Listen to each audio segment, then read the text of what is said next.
0.73% 비극의 배후, 충격적인 내부 배신의 실체가 드러났습니다. 송영길 전 대표의 폭탄 폭로, 친문 세력이 이낙연을 안치려고 조직적으로 대장동 사건을 터뜨렸다는 겁니다. 민주진영을 초토화시킨 칼날이 내부에서 시작됐다는 참담한 진실. 우리가 피눈물 흘리며 외칠 때 그들은 뒤에서 이재명의 발목을 잡고 유세차마저 세워뒀습니다. 이것이 과연 동지의 얼굴을 한 원팀입니까? 이 더러운 정치 현실을 똑똑히 기억하고 심판해야 합니다. 네, 비하인드 뉴스 이성대 기자와 함께하겠습니다. 시작할까요? 네, 첫 번째 이슈 바로 보겠습니다. 이제는 말할 수 있다. 자, 2022년도 대선 당시 민주당 대표였죠. 송영길 전 대표가 당시 당내 경선에서 패배했던 이낙연 전 총리의 어떤 행태에 대해서 다시 한번 비판을 해서 화제가 되고 있는데요. 네. 이렇게 얘기를 했습니다. 자, 당시 친문 세력들이 주로 이낙연 전 총리 측을 도왔고 이낙연 후보 역시 이재명 후보의 선거운동을 하지 않았다라고 얘기를 한 겁니다. 네, 그동안 이런 얘기가 많이 나왔었죠. 왜 다시 주목을 받게 된 겁니까? 일단 그 최근 여권에서는요, 친문계 중심의 전통 지지층과 또 이른바 뉴 이재명이라고 불리는 그 지지층 사이에서 이게 지지층의 분화냐 확장이냐를 놓고 지금 논쟁이 벌어지고 있습니다. 네. 특히 이 과정에서 뭐 알파벳 ABC 같은 무슨 신발가게 같이 보이는 그런 ABC 논쟁까지 나오면서 갈등이 커지고 있는 상황이죠. 자, 비문으로 분류되는 송영길 전 대표도 여기에 참전했다라는 일단 분석이 있고요. 당장 계속해서 이렇게 얘기를 했습니다. 그 시절에 그 대장동 논란이 나왔던 거는 국민의힘이 아니라 당내 친문 세력이 있다라고 공격을 한 겁니다. 들어보시죠. 그때 친문 세력들이 이낙연을 밀려고 아예 다 조직적으로 대장동 사건도 터뜨린 거잖아요. 이낙연 쪽에서 터뜨려서 그게 확산된 거 아닙니까? 이낙연부터 안 한 거잖아. 자기 비서실장도 윤석열 지지로 갔잖아요. 거기에 대해서 한마디 언급도 없고. 다만 이제 당내 일부 친문계에서는 저렇게 친문계라고 싸잡아 비난하지 말고 구체적으로 친 이낙연계라 이렇게 말하라면 불편한 심기를 또 드러내기도 했습니다. 네, 친문과는 다르다. 그렇습니다. 네, 이낙연 전 총리는 2022년 대선 때는 선거운동 아주 막판돼서야 등장을 했고 또 지난해 대선 때는 아예 김문수 후보를 지지했었잖아요. 사실상 이제 민주당 쪽에서 완전히 떠났다 이렇게 분류가 되고 있죠. 민주당과 예. 절연, 그러니까 절윤이 아니라 절연한 사람이다. 요 근래는 대표적인 반 이재명 인사로 부각이 되고 있습니다. 당장 최근에도 부끄러운 정당이라며 민주당을 강하게 비판을 한 적이 있습니다. 뜨거운 감자 개항을로 이야기를 좀 바꿔보겠습니다. 그 2022년 대선에서 석패한 이재명 당시 민주당 상임 고문을 위해서 이제 인천 계양을을 비워주셨습니다. 5선을 했던 자리인데, 근데 이제 두 분이 어떤 사이길래 어떻게 자신의 정치적 생명 터전이라고 할 수 있는 지역구를 주실 수 있습니까? 그 다음에 뭐 당대표도 바로 물려받은 거가 됐고요. 그렇죠. 일반인들 셈법을 보면 좀 송영길이 이상하다. 뭐 뒤에서 돈을 받은 거 아니냐, 뭐 미략 있는 거 아니냐 이런 의혹과 추측을 할 수가 있겠는데. 서울시장은 누가 봐도 떨어질 자리였고. 그렇죠, 그렇죠. 근데 저로서는 그때 이재명 후보가 1,600만 표, 아마 우리나라 야당 역사상 가장 많은 득표를 한 민주당 후보였는데 그때 밖에 나뒀으면 사실상 구속됐을 거 아닙니까? 다 정치 생명이 끊어졌을 거예요 아마. 근데 이거를 보호를 안 하면 1,600만 명의 우리 민주당 후보를 지지한 국민들에 대한 예의가 아니고, 제가 계속 강조했던 것처럼 대통령 후보에 나왔던 윤석열은 대통령이 됐고 또 후보 경선에 참여했던 홍준표 씨는 대구시장이 됐고 안철수는 국회의원이 됐는데 우리 야당 후보는 밖에 나와서 죽게 만든다? 그럼 그 야당, 제가 민주당 대표로서 그것은 정치적인 소명을 저버린 행위가 되기 때문에 지켰어야 되고, 더구나 저는 만약에 그때 저도 대선 패배의 책임을 지고 사표를 냈는데 이재명 후보까지도 이렇게 정치적으로 타격을 받게 되면 그 빈 공간을 어찌됐건 이낙연 쪽 사람들, 그때 홍영표 후보님이나 이런 분들이 이제 다시 당권을 장악할 수밖에 없는 상황이었습니다. 그것은 저의 정치 생명을 죽이는, 저의 정치 인생이 부정되는 그런 존재론적 위기를 느꼈습니다. 이재명이 아니라. 네. 이재명 보호를 넘어서 저 송영길의 정치 생명이 부정되는 거다. 그게 어떤 의미에서 그런 거죠? 아니 내가 그렇게 친문 세력과 싸우면서 제가 당대표가 됐잖아요. 제가 당대표가 안 됐으면 이재명 후보 탄생도 쉽지가 않았을 거예요. 그렇지 않습니까? 그렇죠. 많이 밀어주셨죠. 그렇죠. 아니, 그때 친문 세력들이 이낙연을 밀려고 아예 다 조직적으로 맞아요. 대장동 사건도 터뜨린 거잖아요. 대장동 사건도 조중동이 터뜨린 게 아니라 그 이낙연 쪽에서 터뜨려서 그게 확산된 거 아닙니까? 그러니까 아예 후보 자격을 박탈하려고 시도가 있었기 때문에 제가 당대표가 안 됐으면 불가능했을 거라고 봅니다. 불가능했죠. 후보 네. 탄생조차도. 그러니까 저는 후보 탄생도 제가 있었기 때문에 공정한 대선 경선을 통해 이재명 후보를 확정했고 후보 된 이후에도 끊임없는 공격을 막으면서 제가 머리에 망치 테러를 제가 당하기도 했잖아요. 그래서 했는데 0.73% 졌는데 그때 수많은 제보가 뭐 있냐. 우리 지역구의 의원들이 하나도 선거운동 안 한다. 이재명 후보 유세차 돌지도 않고 어디 처박아 놨다. 이런 제보를 엄청 들었어요. 수많은 소위 이재명을 반대했던 또 저를 반대했던 소위 친문 세력 누구라고 특정을 하지 않겠습니다만 상당수 의원들이 이재명 선거운동을 안 했다니까요. 이낙연부터 안 한 거잖아. 이낙연을 제가 당 대표지만 상임 선대위원장으로 올려서 모셨습니다. 안 한 거죠. 자기 비서실장도 윤석열 지지로 갔잖아요. 거기에 대해서 한마디 언급도 없고. 그러니까 사실상 이재명 후보의 낙선을 바랬던 세력들이 대선에서 0.73%로 졌는데 그 책임을 송영길과 이재명한테 덮어씌우고 자기들이 다시 당권을 잡는다는 것은 이재명 지키기를 넘어서 제 송영길의 정치 인생이 부정되는 존재론적인 위기를 느꼈다고요. 내 지역구라도 해서 살려야 된다는 생각을 한 거죠. 그리고 제가 서울시장으로 나가려고 그러니까 그때 당 지도부가 전략 공천에서 저를 자격을 박탈시켜 버렸어요. 그러니까 저를 박탈시킨 이중의 의미가 있어요. 이재명 계양구에서 못 나오게 만들려고. 그러니까 그때 우리 당원들이 당사로 몰려가서 송영길 자격 복원해라고 난리를 쳐서 이틀 만인가 자격 박탈됐다가 그때 만약 박탈됐으면 제가 출마할 명분이 없었고 그러면 계양구를 물려줄 수가 없어서 아마 그대로 성남에 출마할 수밖에 없었고 저는 그때 안철수 후보를 이기기가 어려웠을 거라고 봅니다. 그때 그렇죠. 바로 대선 끝난 그렇죠. 분위기에서 지역구도 안 좋았고. 그런데 뭐 이재명 그 당시 상임고문 지금은 그 대통령이 되신 그분을 위해서 이렇게 해주셨고 그다음에 뭐 이제 친문 세력들의 그 용납할 수 없는 그거를 내가 내 정치 생명을 걸고 그건 못 봐주겠다 이렇게 해서 결단을 내리셨다고 했는데 그럼 송 대표님은 어떻게 되는 거예요? 서울시장도 떨어지고 뭐 지역구에서도 떨어져 나가고 무슨 생각이셨던 겁니까? 그래서 제 참모들이 지금도 한탄한 사람이 있었어요. 그때 대표님이 지역구 안 물려주고 국회의원 지키고 있었으면 이런 돈봉투 사건에 이렇게 고생해서 구속할 일도 없었고 자기 방어를 할 수가 있었을 텐데 결국 제가 3년 버텨 무죄 나왔을 이 사건을 제가 그때 현역 의원이었으면 구속이 됐겠습니까?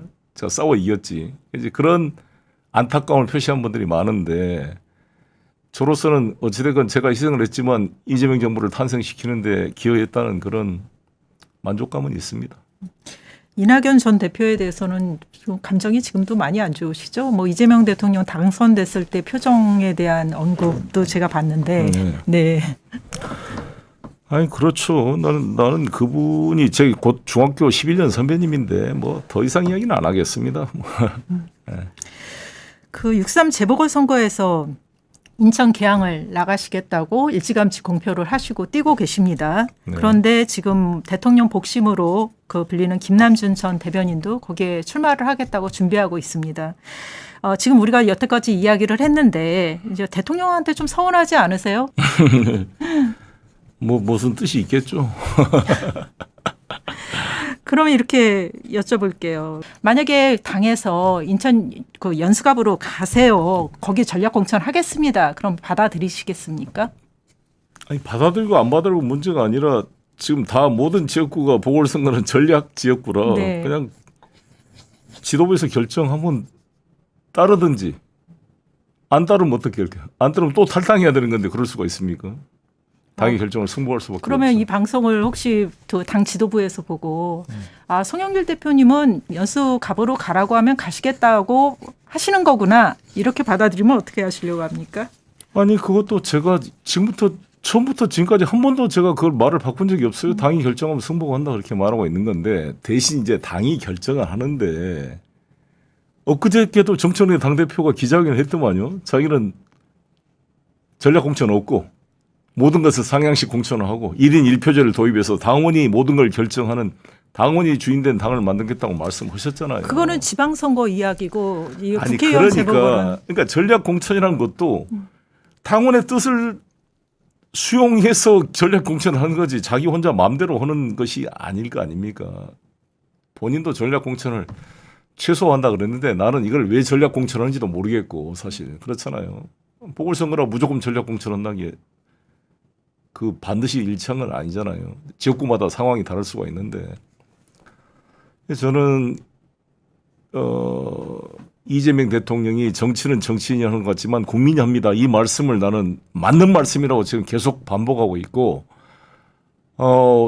당원이 주인된 정당을 만들겠다고 그 반발을 무릅쓰고 1인 1표제까지 통과시킨 정청래 당대표가 자신의 말을 지킬 것이다 이렇게 보는 겁니다. 그래서 계양구 주민이나 인천 시민이나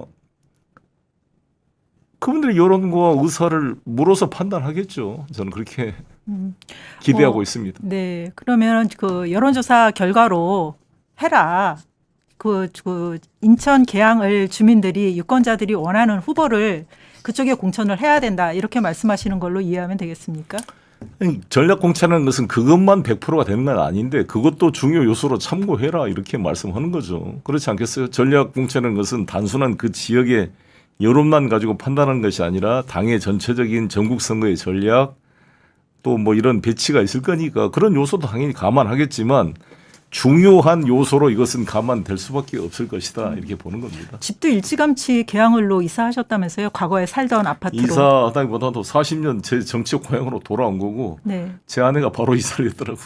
아, 바로 짐도 다 옮긴 겁니까? 네, 바로 선고 헌날 오후에 바로 무죄 선고난 날. 지금까지는 옮긴 안 했지만 계약을 하고 왔더라고요. 네.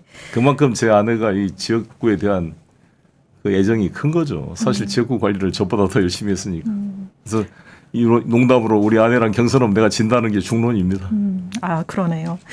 그 일단 국회로 돌아가는 게 목적이다 이런 말씀도 많이 하셨습니다. 근데 국회로 돌아간 다음에 다음 수순은 그러면 당대표 아니겠느냐라고 사람들이 많이 이야기를 하는데요. 그 정청래 대표 입장에서는 좀 견제 심리가 생길 수도 있지 않을까. 그래서 그 계양을 해 공천을 안 해줄 수도 있는 거 아니야? 사람들이 그렇게도 이야기를 하는데 물론 아니겠습니다만 어떻게 생각하십니까? 견제하려면 아예 이번에 공천을 하지 말아서 국회를 못 들어오게 해야죠. 그런 건 아니라고 보고요. 네. 저는 이제 국회로만 돌아가면 제가 무슨 장관이나 당대표 이런 걸 안 하더라도 저는 국회의원 신분으로 제가 할 수 있는 일이 무궁무진하다. 이재명 정부 성공을 돕기 위해서 보이지 않는 것 내가 해야 될 일을 저는 스스로 찾아서 할 능력과 훈련이 돼 있다고 저는 생각합니다. 그래서 제가 알아서 일 열심히 하겠습니다. 윤석열과 이재명이 붙은 대선에서 친문 세력은 사실상 이재명의 낙선 운동을 했다는 주장을 송영길 대표가 지금 했습니다. 민주당 당대표인데 예. 전 당대표인데 당시의 대표였죠. 굉장히 이게 파장이 좀 커지고 있더라고요. 네, 그러니까 이낙연을 밀기 위해서 예. 친문은 이낙연을 밀었고 이낙연이 경선에서 지자 이재명의 선거운동을 돕지 않았다. 사실상 낙선 운동을 했다라는 거고 이제 그 이후에 이제 이낙연 대표의 행보는 우리가 알고 있지 않습니까? 네. 그거 잠깐 들어보고 올게요. 네.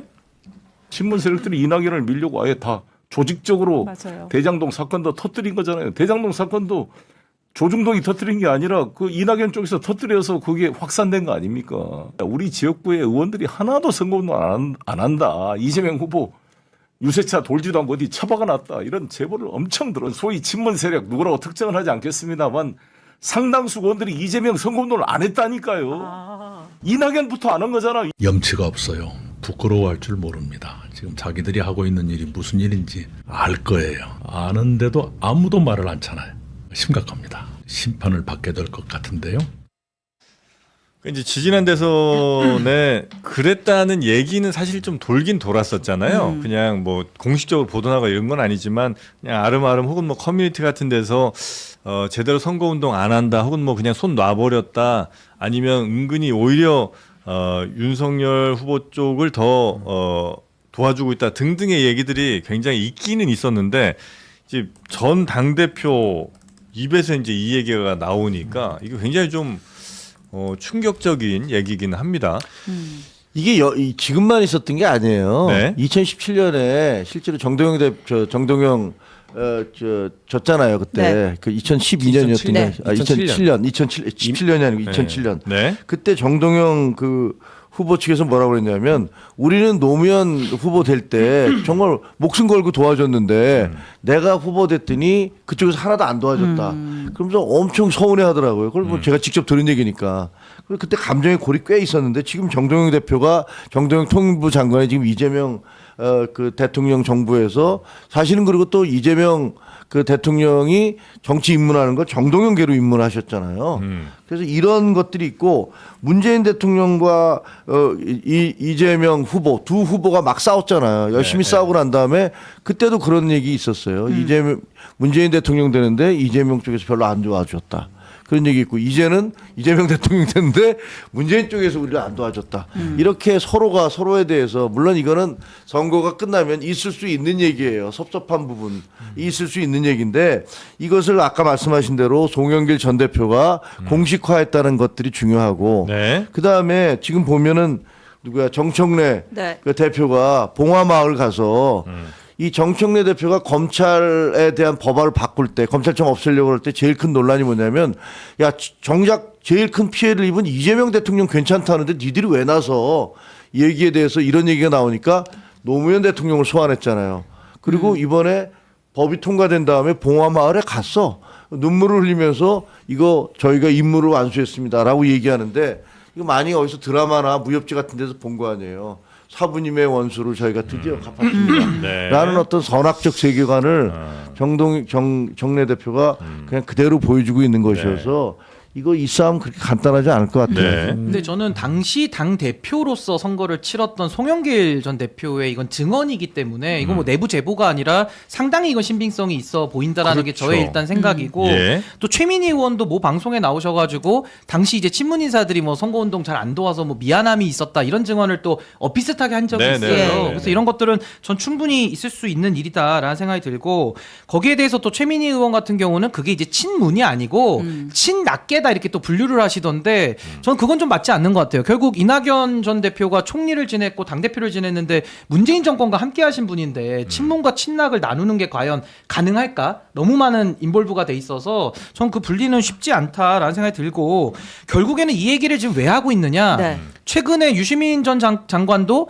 명심파리하는 사람들이 돌 던진다 그러잖아요. 네. 물론 지금도 정부에 돌을 던지는 사람들이 있습니다만은 혹시라도 명심파리들이 있어가지고 돌을 던지는 거는 미연에 방지를 해야 되니까 이 부분에 대해 가지고는 저는 충분히 논의를 할 수도 있는 영역이다. 매우 중요한 부분이다. 왜냐하면 유시민 전 장관이 최근에도 그 정부 인사들에 대해 가지고 막 실명 비판을 하고 거기다가 어떤 보좌관에 대해 가지고 무슨 난동이라는 표현까지 썼거든요. 그러니까 이 정도까지 그 비판의 수위를 높이는 것은 거의 이제 정부 입장에서 본다면은 공격적으로 느낄 수도 있는 부분들이 있어가지고 네. 저는 누가 지금 돌을 던지고 있는지도 국민들이 다 보고 계시기 때문에 전 이런 논란들이 좀 과거이니까 뭐 과거까지 또 얘기하냐 할 수도 있겠지만 과거의 문제가 아니라 현재의 문제가 될 우려가 매우 크다. 그래서 저는 송영길 전 대표의 이 증언에 대해 가지고는 좀 가벼이 넘길 부분은 아닌 것 같다. 뭐 그런 생각이 듭니다. 친문계 쪽에서는 이재명 대통령 뭐 지금은 아닐지 모르겠고 과거에는 그렇게 싫어했었어요, 되게. 아니 뭐 싫어하는 분도 있고 싫어했는 거에 앞장선 분인데 지금 지명된 분도 있고 뭐 다양하게 섞여 그래요? 있어요. 근데 저는 그럼에도 전 송영길 전 대표님이 저 말씀하신 거는 또 이 얘기하면 또 전화 오실 것 같은데 전화해서 뭐 송영길의 진심을 몰라주냐 뭐 이럴 것 같은데 진심을 알기 때문에 말씀드린 건데 이게 사실 말씀하신 게 맞아요. 그때 그런 얘기 많았고 네. 실제 유세차가 안 도는 지역도 있었고 네. 그 팩트예요. 팩트인데 문제는 뭐냐면 그 팩트 때문에 몇 표가 깎였는지는 수치할 수가 없어요. 네. 그러니까 그것 때문에 0.73% 졌다는 거를 증명할 수가 없어요. 그러니까 그냥 논쟁만 하는 거예요. 그러니까 논쟁만 하는 거고 그리고 무엇보다도 이재명 대통령이 그 당시에 내 책임입니다라고 했잖아요. 그럼 장수가 그 얘기했으면 이제 그 얘기는 덮고 넘어가서 안 해도 되는 겁니다. 근데 굳이 이 얘기를 저는 다시 꺼내는 것은 지금 안 그래도 ABC론 때문에 계속 지금 뭐 당내 갈등이나 이런 것들이 막 주목받고 있는데 그거에 조금 과거까지 소환해서 만약에 과거까지 소환하면은 벤 다이어그램이 복잡해져요. 그러니까 6개 정도 막 7개 막 복잡해지면 이거 했다가 여기로 가는 사람 그때 선거운동 안 했는데 지금 이재명 대통령 열심히 하고 있는 사람 그때는 이재명 대통령 지지했는데 지금은 이재명 대통령 반대하는 섞여 있기 때문에 사실 그 논쟁이 여기에 섞인다고 해서 이 논쟁이 잘 될 수는 없다. 그래서 저는 좀 아쉽다는 근데 말씀. 그렇게 보면 만약에 이재명 대통령이 싫어서 예를 들어 당시 윤석열 대통령의 당선을 내심 바랬거나 아니면 차라리 그게 낫다고 생각을 했다면 그 사람들이 A일 수 없는 거 아니에요? 왜냐하면 본인들이 추구하는 가치가 국민의힘 윤석열 후보에 의해서 달성되리라는 생각을 하는 것 자체가 어불성설 아니에요. 그러니까 유시민 전 장관의 분류법에 따르면은 극단의 B에 있는 사람들일 텐데 지금 그분들이 다 뒤섞여 있잖아요. 전 성춘 대변인 말씀이 맞다고 보는 게 그분들이 다 지금 뒤죽박죽 섞여 있어요. 그러니까 여기서 뭐 색출을 하고 나눠보자 이런 뜻이 아니고 네. 얼마나 유시민 전 장관이 하고 있는 이 행태 자체가 어처구니가 없고 말이 되지 않느냐를 설명하면서 아마 과거 이야기까지 부득이 소환한 거 아닌가라는 생각이 들고 그래서 저는 마찬가지로 더 이상 이런 논쟁하지 말자는 거예요. 더 이상 논쟁하시면 안 됩니다. 이제는 네. 의심스러울 때는 정부의 이익으로 좀 하자는 게 모든 갈등을 좀 마무리하자는 취지입니다. 논쟁하고 결론 내릴 때 정부의 의견으로 결론 내릴 정부의 때는 의견이 국민의 인규비호로 이익이기 가야 때문에. 됩니다. 국민의 이익으로 가야 됩니다. 네. 그러니까 이게 아니, 시점상 그런 것 같아요. 유시민 작가가 ABC론을 꺼내 들었고 네. 이제 거기에 대해서 이제 그 논리에 의하면 송영길은 B야라고 약간 저격한 것 같은 이제 뉘앙스가 있었는데 네. 거기에 대해서 이제 송영길 대표는 뭐 지금 뭐 이렇게 우리가 하는 게 뭐 너만 가치를 추구하는 거야? 과거에 너도 사실 너희의 이익에 따라서 우리 안 도왔었는데 뭐 이제 와서 무슨 우리는 하나고 통화를 말하는 거야? 앞서 그렇게 해놓고 약간 이런 취지로 전 반박을 했다고 읽혔거든요. 네. 근데 이제 이걸 두고 어쨌든 이제 좀 논란이 되고 있죠. 그러니까 이제 책임을 뭐 돌리는 거 아니냐라고 하면서 이제 친문계에서 좀 불편한 내색을 했고 고민정 의원 같은 경우에는 문재인 대통령도 본인이 낙선했을 때 그리고 정권 교체를 당했을 때 모든 게 다 부족한 내 책임이라고 했다. 이제 와서 남 탓하는 건 보기 좋지 않다 이렇게 비판을 했고 이제 그러다 보니까 송영길 대표가 오늘 또 이제 한 언론이랑 통화해서 내가 했던 말이 전체 친문 세력을 지칭하는 것은 아니다.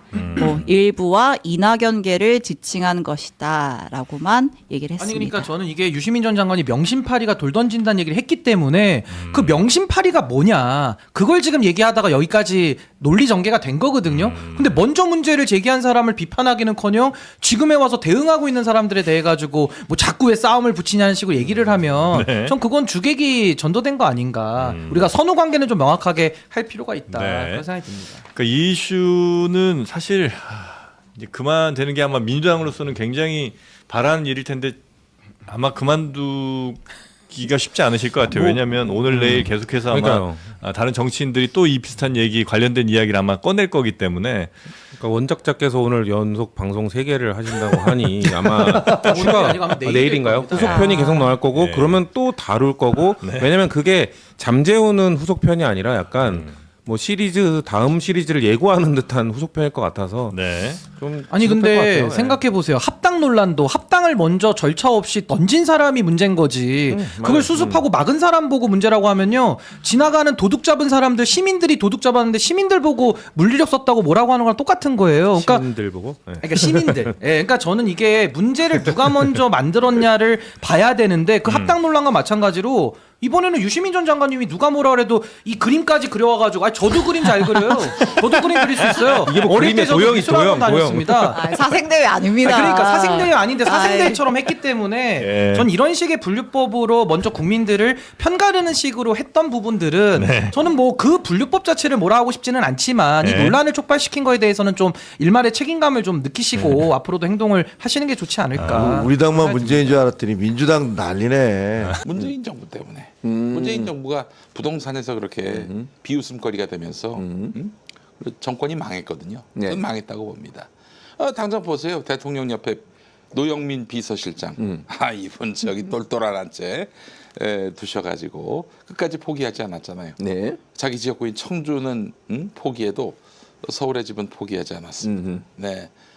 그럼 망했어요. 그래서 망했어요. 네, 망했어요. 문재인 정권은 그래서 사실 망했습니다. 그래서 사실 그때 대선 때 이재명 후보가 0.73%로 지게 된 계기이기도 하죠. 그렇습니다. 그 사실은 뭐 최민희 의원, 뭐 저희 고민정 의원이 반발하고 있는데, 네. 우리 양심에 손을 넣고 한번 생각해 봅시다. 물론 양심이란 게 이제 존재하진 않죠.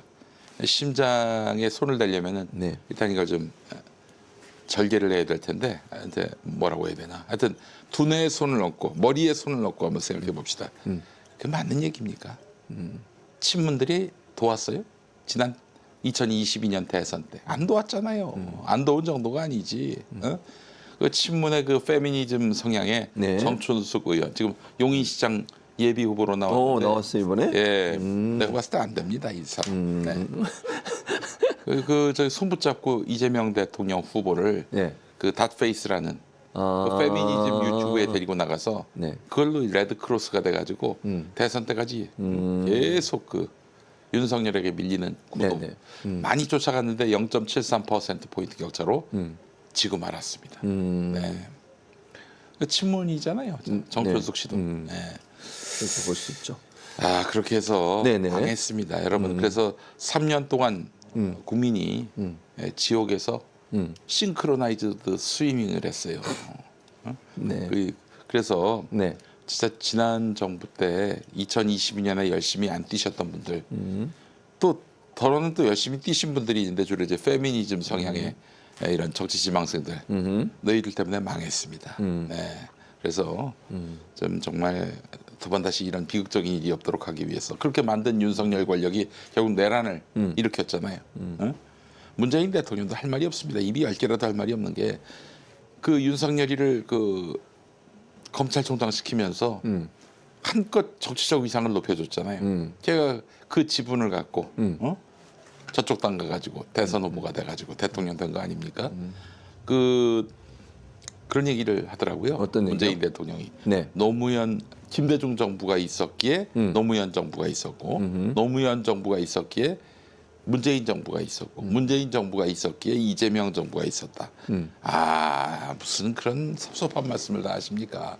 문재인 정부가 있었기에 윤석열 정부가 있었죠. 아 그렇지 않습니까? 윤석열 누가 키웠습니까? 아유 정말 참. 그래서 또 어제 정청래가 가니까 네. 검찰 개혁 잘했습니다 이러는데 아니 검찰 개혁 누가 못했습니까?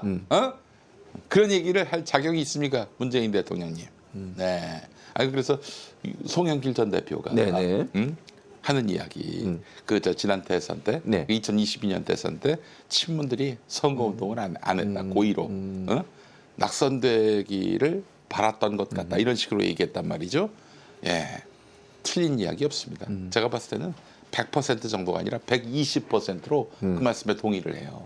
예, 그러니까 친문들은 싹 그냥 갈려야 됩니다. 싹 갈려야 돼요. 아니 노무현 대통령 만드는 데 있어서 그래도 저 수고했던 분들 중에는 네. 그 노무현 대통령과 함께 열린우리당 안 간 분들도 있거든요. 예, 그 기여를 했음에도 불구하고 네. 이재명 대통령 정부에 기여한 바가 없는데 네. 뭐 이렇게 또 이제 민주당 정치한다고 또 묻어가는 이런 문화는 좀 바람직하지 않다. 예, 정치적 책임은 분명히 져야 한다. 네. 이런 얘기를 하고 싶습니다. 네.